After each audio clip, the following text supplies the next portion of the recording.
Because of COVID, some people have made some really big changes in their life. Yeah, they're actually living the RV life. And this is Chick to Chick.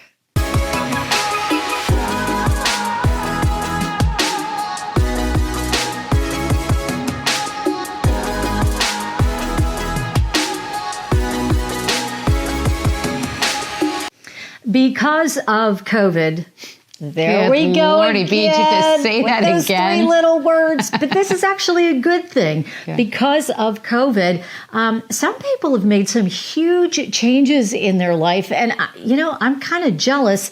Maybe their jobs have gone completely remote. We've heard of people like living in New York, and they're like, we don't need to live there anymore. Yeah, they bail and go to the moving south. to Florida or whatever. It's given people a lot more flexibility with their jobs going remote. So you know what? Because of COVID, it's actually a good thing. Yeah, it is a good thing. And I cracked up. So I was talking with this woman completely on another topic. And she started telling me that, well, we don't really live in a specific place anymore. And I'm like, how in the world is that possible? And she said, well, COVID hit, and we'd always thought we were going to, go travel and RV, and we were like, why not do this? So that brings us to our guests today, Michelle and Bob. We're going to call them the RV enthusiasts. I am so excited to talk to the two of you. Welcome to the podcast. Thank you. Thank you. Can I come along? Can I join you guys? Because I'm really She's a lot jealous. of fun. I'm small. I don't take up that much space. Can I come with you guys? You're welcome to visit anytime. Oh, I would love that. So you guys both were working and your jobs both went remote. Talk us through this. What happened? You can start. Yeah, we March of 2020, obviously a lot of folks got sent home, and I had never really ever worked at home and never even really thought about being remote. And then Michelle was at home as well, and we were literally 2 floors apart and talking and doing that. And as they shut down travel and doing all that, we were talking about how we were going to go to see our grandkids, how we're going to see my mom out in Kansas, so forth and so on. And we all kind of giggled and said, well, we could just get an RV and do our job from there. And it kind of grew into a situation that we actually started looking, and this one kind of surprised me and said she'd be interested. And she made me go back and look at the dealership that we passed on I-70, and we ended up buying an RV from that. And that's where it kind of came from. So your house is no more. You have no house. This is now your house. Right. Well, that's an interesting story too, isn't it, Michelle? Because right. February 13th, there was a knock on the door. I mean, and the house sold without it ever going on the market. Whoa. So this was an easy thing for you to do. We had joked that we would sell the house. And like everybody, you have so much stuff. It's never going to happen because there's no date on it. Well, when somebody knocks on your door and they offer you a great price and you say, okay, then there's a date on it. And so February 13th, we kind of shook, got all the paperwork, closed May 10th, had basically from May 10th then till June 15th to finish everything up and get out of the house. And we did. And anything that we didn't sell, we kept in a 10 by 10 storage unit. Wow. Okay, that is so much fun. Okay, so how did you then get on the road? Did you have a game plan of places you always wanted to go? How did you start your adventure? I think the thing for us was, at first it was just about travel from place to place to see grandkids and do that. We started watching a lot of YouTube videos and some other things and found some interesting community out there that we have really, really been surprised. And it has been the kind of joyous effort that we can now get into. And we've met up with a bunch of people that way. We actually had neighbors who ended up buying an RV spot in Florida, and we went down there and we loved it. And so we bought a spot pretty close to them. And that's going to kind of be the place that becomes the hub.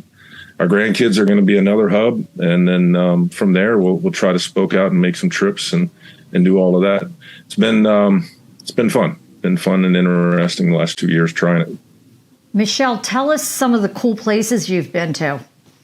So the first trip was what we called our Plan B trip. Bob is retired Navy. We have Navy friends that we travel with. We were supposed to go on a cruise in Italy to the Holy Lands, and we couldn't take the trip. So another couple and I and Bob, we planned it out, and we did. We went south.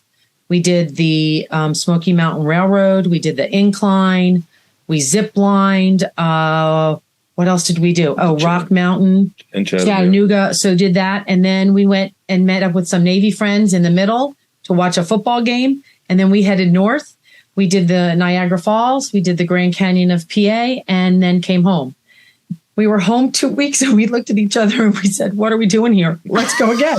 And fire her up. Let's get going. Love that. That is so cool. Well, listen, many people have names for their vessels, like boats. Do you have a name for your RV? So, as I said to you when we first started, we just recently upgraded. So the first RV was called Dora. Oh. Dill's Open Road Adventures. Oh, okay. Oh, Dill's nice. Open Road Adventure. And we also have Instagram and True Gem Travels because we feel like we're making memory gems. Yeah. So taking pictures, we hope to maybe start our own YouTube channel. We don't know, but those are just some of the things. So we haven't named our new RV yet. We've got a couple of different thoughts, but because the first name came when we were traveling just out of the blue, because acronyms is a Navy thing and Bob's in the Navy. That's where the first one came from. And Dora So is an explorer, so you're exploring. Absolutely. I love that. Hey, Bob, give us an example of, what your typical week is like, because we have to emphasize you're not in the office, but you guys are still working. You're just working remotely. So how does this work during the week, or just what's it like? Where are you and when do you guys travel the most? Yeah, so basically Monday through Friday, we're both, quote, in the office or doing work. And that means that we're kind of both set up at a computer station. We've got it set up to where we can have kind of one of us working up front and one of us working towards the rear end in the bedroom. And with a good internet connection, we're able to kind of do our job. At most times I'm using Teams or one of those kind of meeting situations to do that. Michelle's on the phone doing scheduling and doing that kind of stuff. So we kind of have to be separated to work, but that seems to work.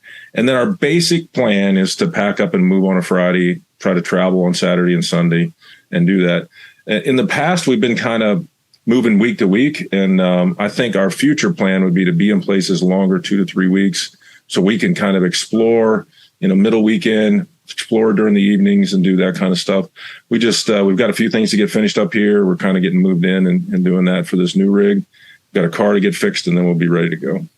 So it sounds like you've had a lot of great experiences, but what have been some of the challenges? I have to ask, for one, if you've sold your home and you're living out of your RV, where do you have your mail, or where do you establish a residency, for instance? I think this is good to talk about with people who are really interested in what you are doing. So what are some of the challenges and the ways you were able to get around things?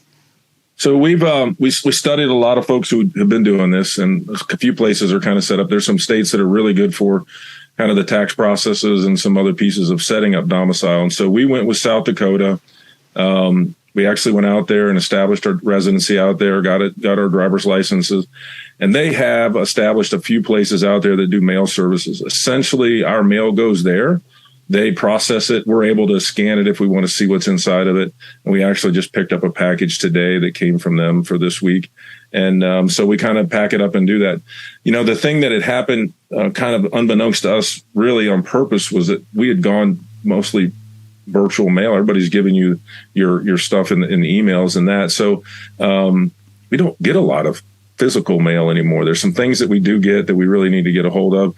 And so we've been able to get that forwarded. It's pretty straightforward and easy. It happens within a week. I put it scheduled in over last weekend and it was here yesterday, day before. So any other challenges that you had to overcome to make this work? I think, some of it is just being used to like being in a small space and doing that kind of thing. And for us, I don't think he necessarily meant together. I'm thinking pots and pans and where to put his aftershave. Yeah, there's a lot of that too. Yeah. But we took 2 years of kind of winters and had time where we went 50, 60, 70 days and we were away and doing those things. And I think the one thing that came evident there that helped us move out of our house was we didn't miss anything that we had left behind. We weren't calling anybody and saying, get this and send it to us. So all of the, I call it stuff that was in our house really was stuff. And you had to figure out how you could get rid of it. And so because we had a due date, I think that made it so much easier for us to get out of it because we had kind of practiced and done some of those things that really kind of made the process much smoother for us. Okay, so for the people who are listening and they're thinking, doggone it, I want to do what Michelle and Bob did. This sounds like great fun. What tips do you have for folks to be able to plan ahead to start a life where they're really starting to RV more than anything else? I think you have to be able to know that you can get along in a small space.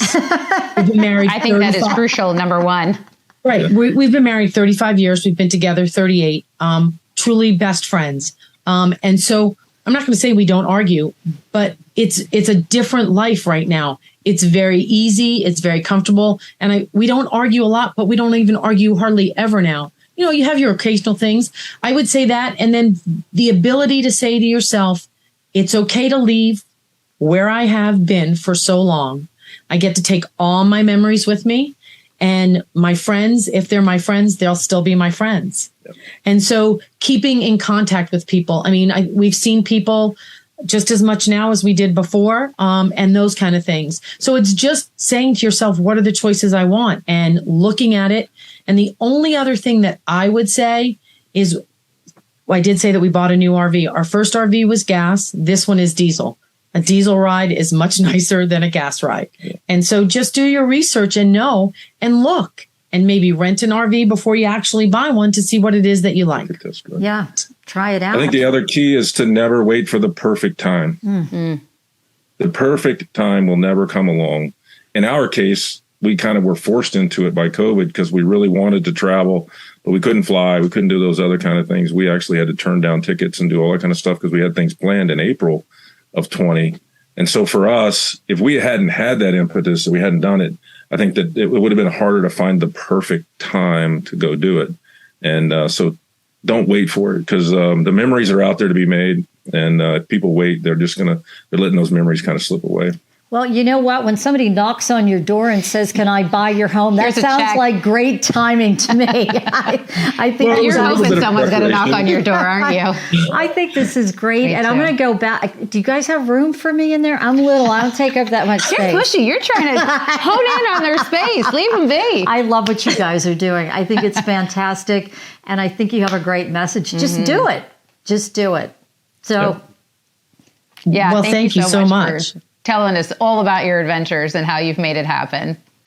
I agree with Bob.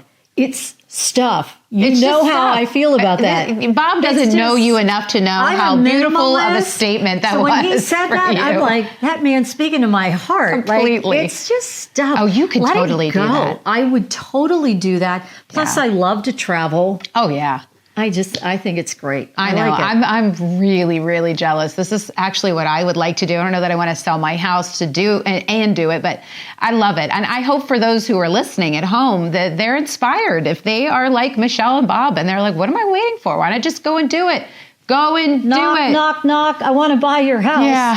Sold. So it makes it so much easier. My gosh. Well, thank you so much for tuning in once again today. Hey, check us out on our YouTube page. Like and subscribe to Chick to Chick on YouTube until we are back to chirp about another topic.